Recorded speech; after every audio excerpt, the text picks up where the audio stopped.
welcome back to Sarah's Joyful Journey. I'm Sarah Joy. This is episode 27 of Tea Tuesday. So let's go make some tea before we spill the tea on everything that's been going on in my life the past week.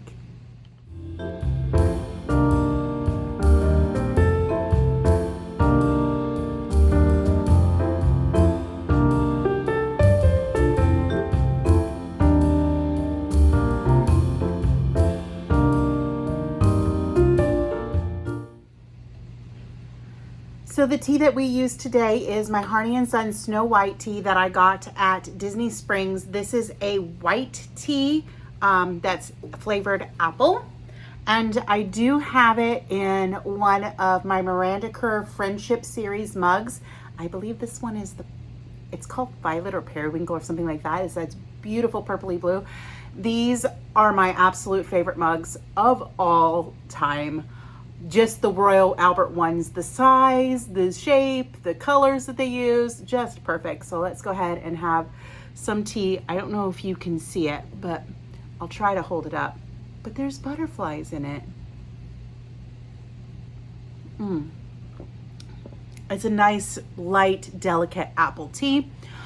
There's no like cinnamon in it, so it's perfect for all year. But we're getting in towards fall season, so it's really good for that. I'm gonna have to get some apple cinnamon tea here soon and some other cinnamon tea soon because I'm going to want to be drinking it a lot. And I still need to bring a mug to work and get stuff. So maybe I'll do that this week since this is my last week of training that I'm getting ready to do. So I've completed 4 weeks and I'm getting ready to start week 5. Week 4 went pretty good.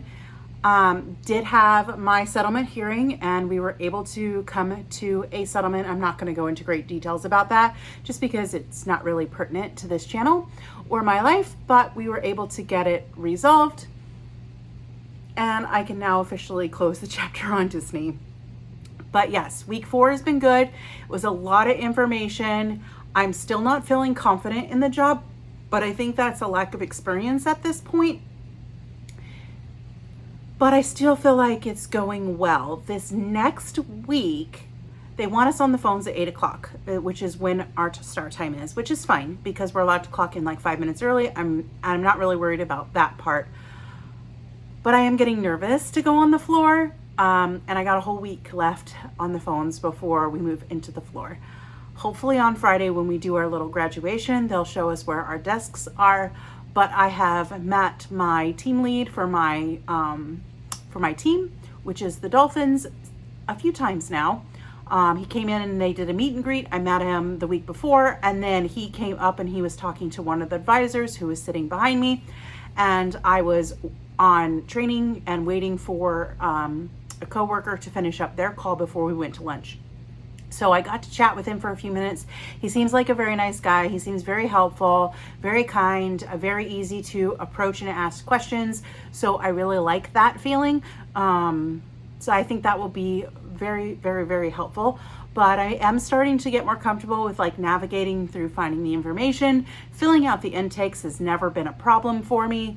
I'm pretty good at that, but I can see the progress that I'm making and I am learning. I kind of feel like I'm still like thrown into the deep end all by myself, which is not necessarily a bad thing, but it is heightening my anxiety and I have been very stressed and anxious that I'm not doing it right.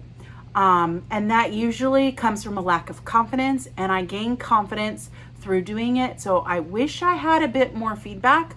I did get some feedback. I made a couple little mistakes this week, nothing major, which is fine. I know I'm going to make mistakes. I can accept feedback, but I also wish that I had more positive feedback. Not that the feedback's been negative. It's been approached just how it should be. It's like, instead of doing that, I would have done this. So perfect delivery on that type of feedback. But I still wish I had a little bit more positive reinforcement to let me know, hey, you're doing a really good job or great job on this call. This is what you said. I really like that you said that. That would have helped me feel more confident in what I'm doing. But again, that's just training styles and just personalities that it's just a difference. It's not a good thing or a bad thing. It's just a difference. It's just something that I wish I had more of.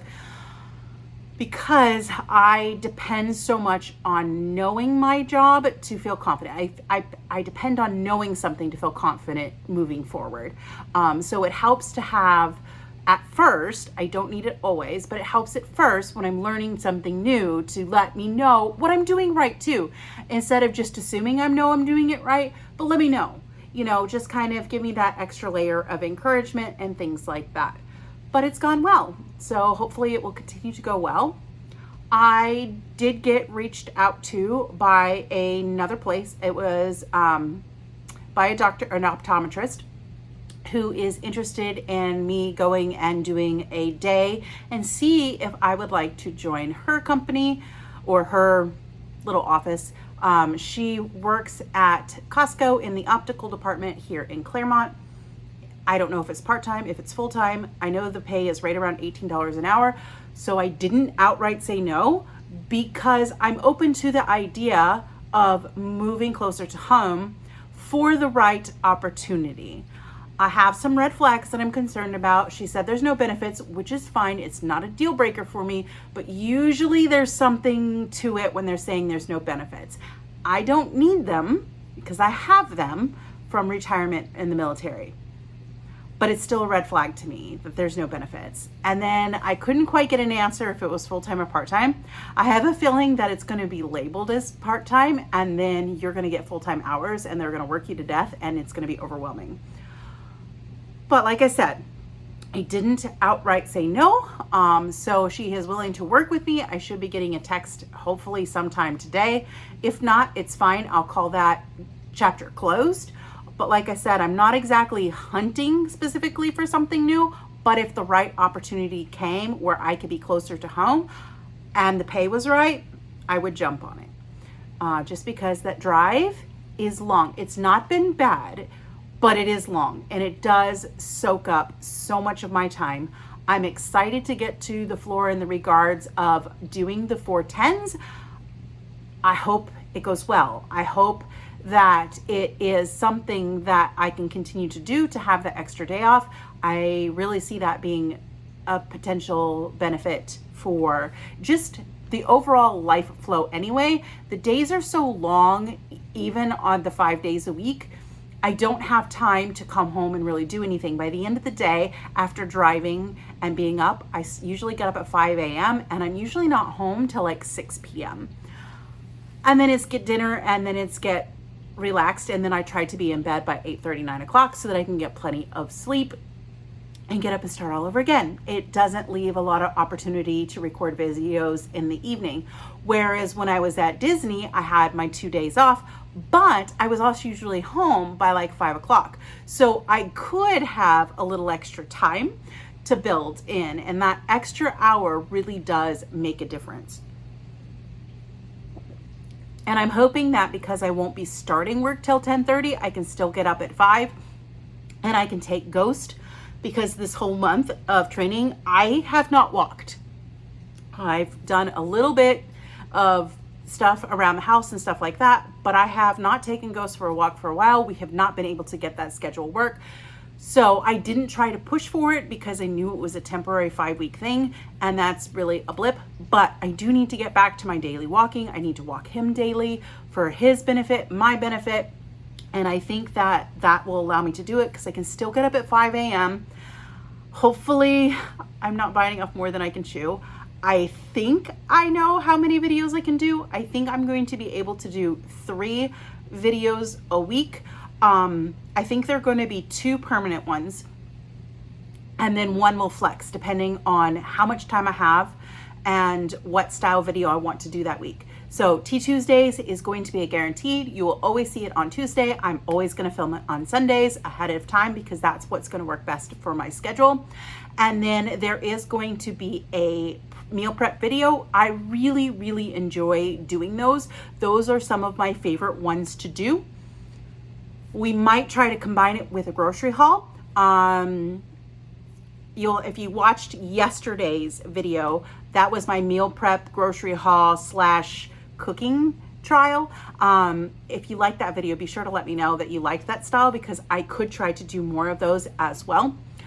But I plan to do some sort of meal prepping cooking some type of video every week because I enjoy that, and it's also very beneficial to me just in my journey. So I want to keep doing that. And then I do want to do one other video a week. That could be grocery haul, that could be what I'm eating in a day video, that could be just we're going out and vlogging. I know I have some fun things planned coming in November for sure, maybe in August, October as well. I don't know. I would like to try and get out and do a park or go to a botanical garden or do some type of fun adventure. So the third video will be kind of like flexible depending on what time I have, what I have going on that week, what I'm able to do, but it is going to be at least 2 videos a week. I know I was trying to do 5 and I enjoyed that, and I wish I could keep it up. Just with the current job and the current situation, I am not going to be able to maintain that. If things change, I can always add more videos. I do like to be consistent with at least what I am doing.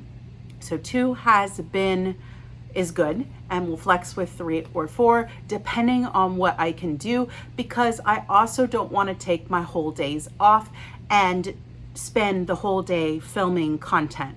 I don't mind if it's one day, but I still want to have a day to do some fun. Like today, the day that I'm filming this, I am filming the 2 videos. I filmed the prep video that you're going to see tomorrow, or you'll have seen yesterday, hopefully, for Monday. And then I'm doing Tea Tuesday, so that's on Sunday. So I did do 2. So it is doable, but it is also taking up my whole day. But yesterday I had like a fun day where I just kind of cleaned the house and we went and we ran errands and things like that. So that could also be very beneficial. So just be patient with me as I get settled into my new schedule and I figure out for sure what it's going to look like moving forward. So it's just moving along with the theme of change through my life. There's just change every time I turn the corner. Something is changing and moving on and trying to figure things out and get settled into a new normal. But life has been pretty good in that regard. One thing that I did get to do, and I am trying to work on getting more crafting into my life, because that is something that I am also passionate about and I haven't been able to do for a while because of my wrist. And I still do have issues from time to time with my wrists. I still get achy, like I had to take some medicine for it today, but it's much less than it was, so I'm very happy with that. So it is time to start looking at my craft life and figuring out what can I maintain, what can I not maintain, and then I have an overabundance of craft supplies everywhere. They're everywhere in my house.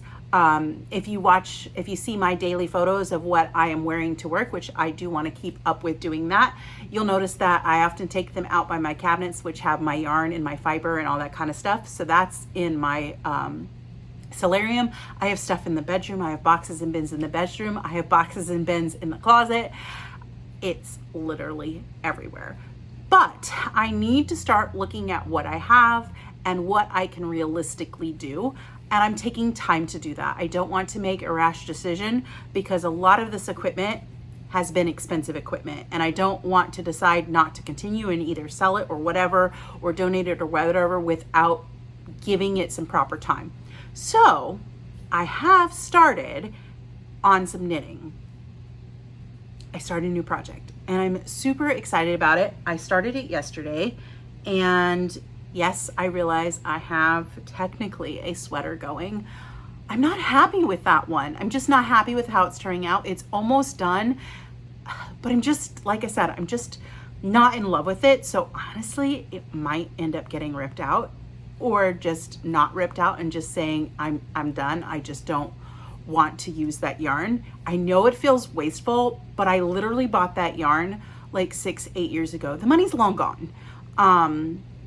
And I need to be realistic with myself about keeping hold of things.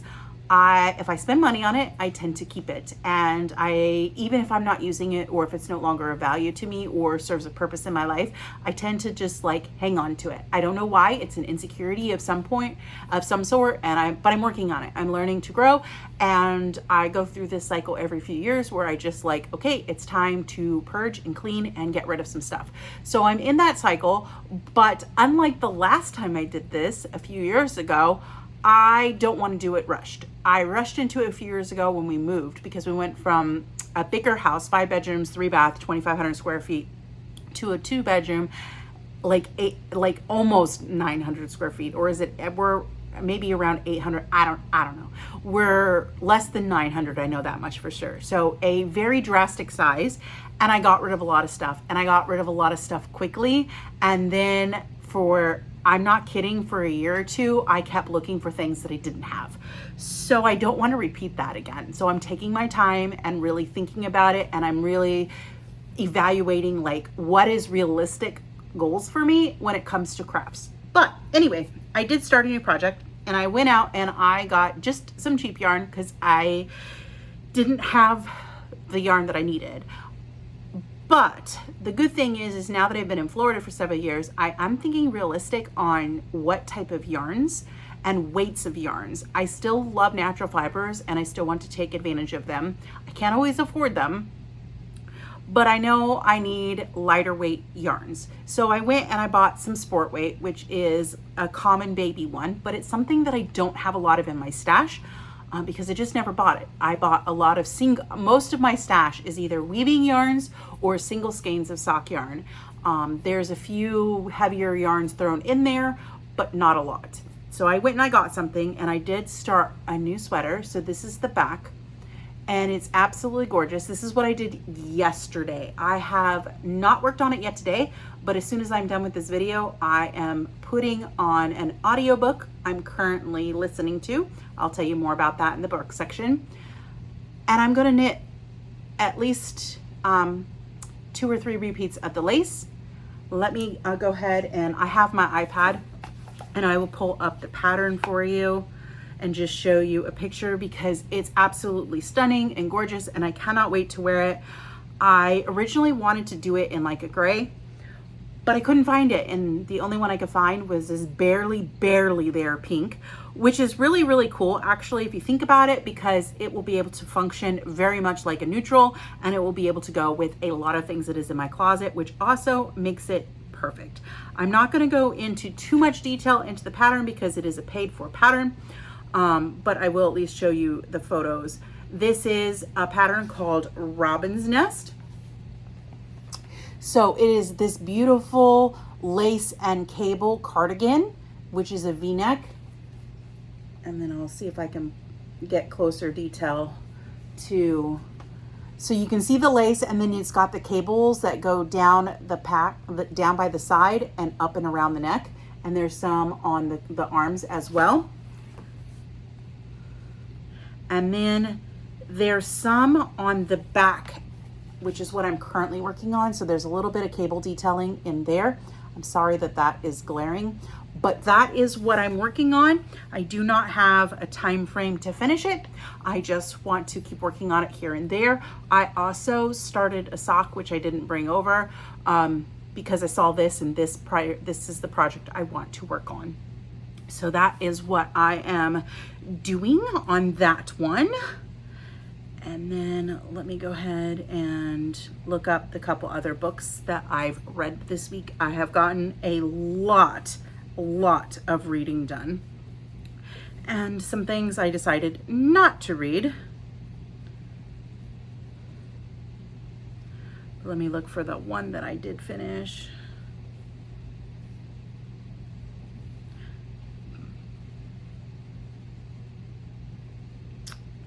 Just mostly looking for a picture of it so I can show you what it looks like. Okay, all right, got that. So yes, knitting is back in.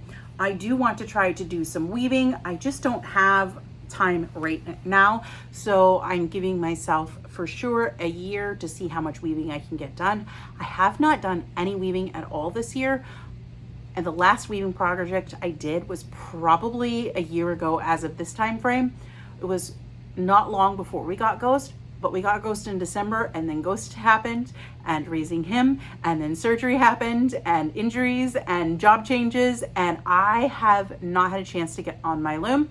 But I'm hoping sometime in October to get a project on it once I get a little bit more settled into my new work schedule. I'm hoping that I will be able to dedicate some time to that, even if it's only sitting down for an hour or so a week. And even if I only complete 3 projects, I just want to make sure I'm completing projects. I don't want to sell my loom. I have been dreaming of an 8-shaft loom forever. But honestly, where I'm sitting at now, I don't see it happening, and that's okay. I do want to keep my 4-shaft, and I do want to make goals where I think it's realistic to keep it, even if I only finish 1 or 2 projects a year. And I need some new dishcloths, and I love I love woven ones. I can knit them. I enjoy knitted ones too, but I really love the woven ones, and I need some new ones, and I'm going to need some new towels before long too, because my other towels are getting pretty old, so I'm going to need to cycle some of those out and make some new ones. So I have some things that I can be working on. The other thing I want to do is I want to get into making more clothes and weaving more fabric for myself, and that's always been a stickler for me, because I tend not to want to knit myself things or make myself clothing if I'm not at the size that I want. And it's just been a struggle. And I've also been thinking about that as well. Like, how is my health journey going? Where am I sitting at? Where can I fine tune? I'm constantly thinking about that. So I am being more meat focused, and things are going well. I've lost 3 pounds so far for the month of September, and that is on top of stress and change. So I'm very happy with that. I still have a long way to go, but I've made a new goal. And my original goal was still like 100 pounds away. I'm not striving for that. I've got 2 in mind. My first big goal, which does not necessarily have a time frame on it, if I could get it by this time next year, I will be thrilled. If I can get it done faster, fantastic. But I also don't want to like stress myself out too much trying to achieve this goal. But my next goal is I want to get under 200 pounds. I'm not that far. I got 30 pounds to go, because this last year I have put on some weight, and stress has not been my friend with that, and change, and then changing jobs from an active job to a non-active job has also not helped me, and it's just kind of ticked up and creeped up and stuff like that. But like I said, I have lost 3 so far this month, and I am maintaining that 3 pounds, and that is fantastic. That is a rewarding goal. If I can lose 3 more next month, even better. I would be thrilled with that. Because it's not about a race for me. It's about a long-term overall health and getting to those goals in a healthy way. And that includes making sure this is right as well. So yeah, working on that, and that just brings like all this kind of stuff together with everything. So I'm working on it, and it's going, and I want to start weaving and knitting for myself as I am right now, and that is it's a big deal to do that. All right, let's do some book talk. I have read 4 books this week. 4 books this week. I barreled through quite a few of them.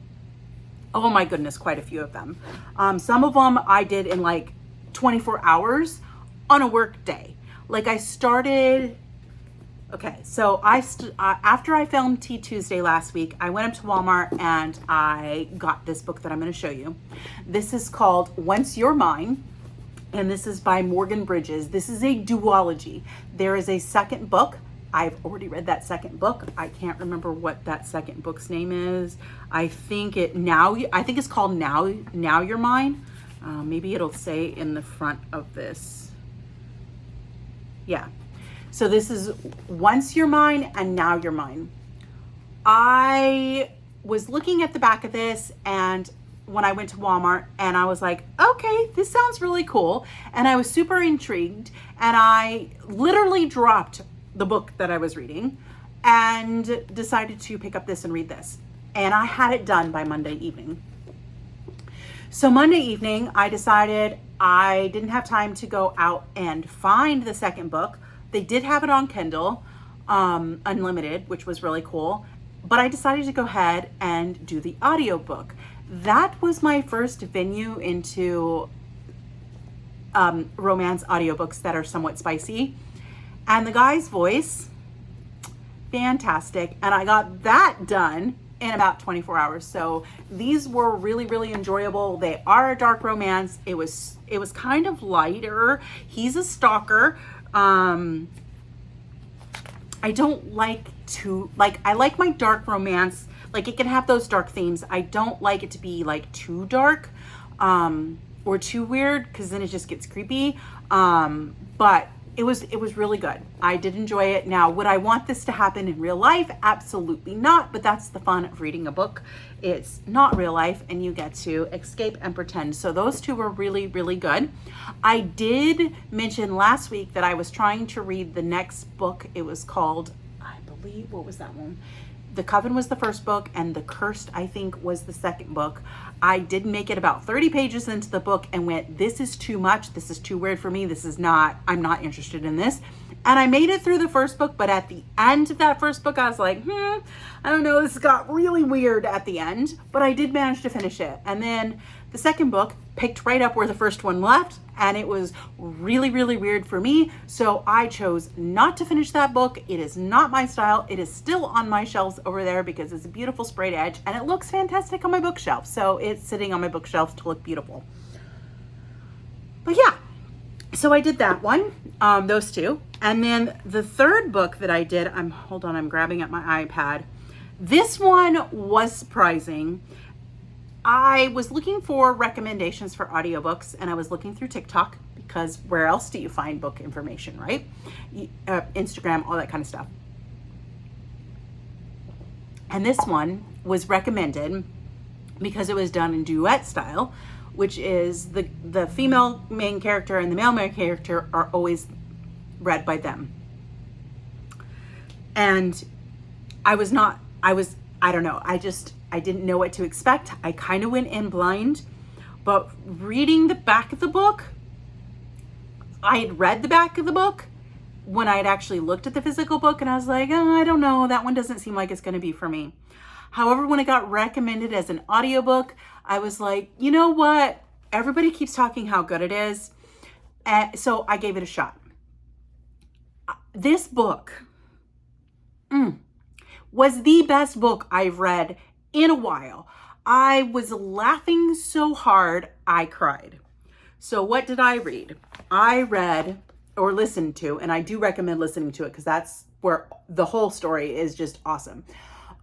Lights Out by Navessa Allen. It is a dark romance book. He is very much a golden retriever guy who's kind of damaged and broken. And I think that I really got into this book because it deals with a lot of psychological issues and psychopathy and stuff like that. And I have always found those subjects fascinating. I'm a psych major. It should be no surprise that I am drawn towards it as a theme. So that's in this book. I don't want to give too much away, but he is basically the son of a serial killer, thinking he's like totally messed up and broken and damaged and all this kind of stuff. Even though he is traumatized and he does have some issues, because who wouldn't if your father was a serial killer? And she is a trauma nurse, and she also has her own family issues. And the way they get thrown together is really funny. What happens to them in the process of this is very funny. And like I said, I laughed so hard, I cried multiple times. It was also the spiciest book I ever read. I have seen others rate this as a 4 chili pepper, and that's fine. Maybe it truly is, but for me, it was definitely a 5 chili pepper. And yeah, so it is spicy. Check your trigger warnings, which is weird to say, but it is so true. But this one was like dark romance meets rom-com and thrown into one book. and I absolutely loved it. It worked out so well. Like I said, I just could not stop laughing at all the antics that these guys got into.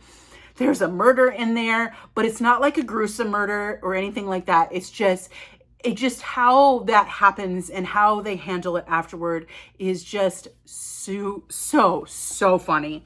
So funny. So that was book number 3, and I just finished book number 4. If you haven't noticed, I am currently on a dark romance kick, which is fine. It's a new genre. It's something that I didn't think I'd like, and I like. I like a lot of books. I just kind of read whatever is drawn to me. I have a lot of genres that I read, but I mostly am a romance reader, so that gets in there. Romance is somewhat a common theme through most of my books, including fantasy, but it's not always in there. Like, I can read fantasy without it being a romance story. I can read other fiction, like that's like a literary fiction and stuff, without it. But typically I am mostly a romance girl, and I like romantasy and some dark romance. I'm very selective when it comes to dark romance. But anyway, I finished this one just a few minutes ago. This is Pen Pal by J.T. Geisinger. This book threw me through a loop. What the description is on the back of the book is actually accurate now that I finished the book. But I'm reading this book going, this does not sound like this book. I mean, this is like a totally different book. It's just not as it's described, and I'm really enjoying it. I'm really enjoying it, and I'm reading, and and it isn't until about here where the back of the book makes all the sense, and you went, huh. So again, it's dark romance. It has that psych theme to it. It is a bit of a thriller. It's a romance thriller. It's got some spice to it. But I did not see the twist coming. I kind of suspected, like, I was using my psychology brain, and I kept thinking, there's something wrong with this gal. She's just not quite right. There's something there. You know, she's got some kind of multi-personality disorder, or there's some trauma that is like blocking her memory. And I wasn't far off on that one. I don't want to give it away. But what actually occurred is not what I expected. But if you want a spooky thriller, romance, perfect for fall and Halloween time, this may be your jam. Yeah, it was really different. I ended up liking the book. It's not a favorite, but I did enjoy it. And it is really kind of sad at the end. It's very sad. But it was pretty decent. I read this in about 24 hours. So again, it went really quickly. But I also got 3 new books this week. So I wanted to show you guys what they are. These are all dark romance. Like I said, I'm on a kick right now. So I got Grimstone by Sophie Lark. This one I will probably start in the next couple weeks. I think out of these 3, this one might be the first one I get to. But we'll see. I definitely want it to be part of my fall reading list. I have several on this list that are perfect for fall spooky time, even though I'm not really a Halloween person, but they'll just fit within that theme.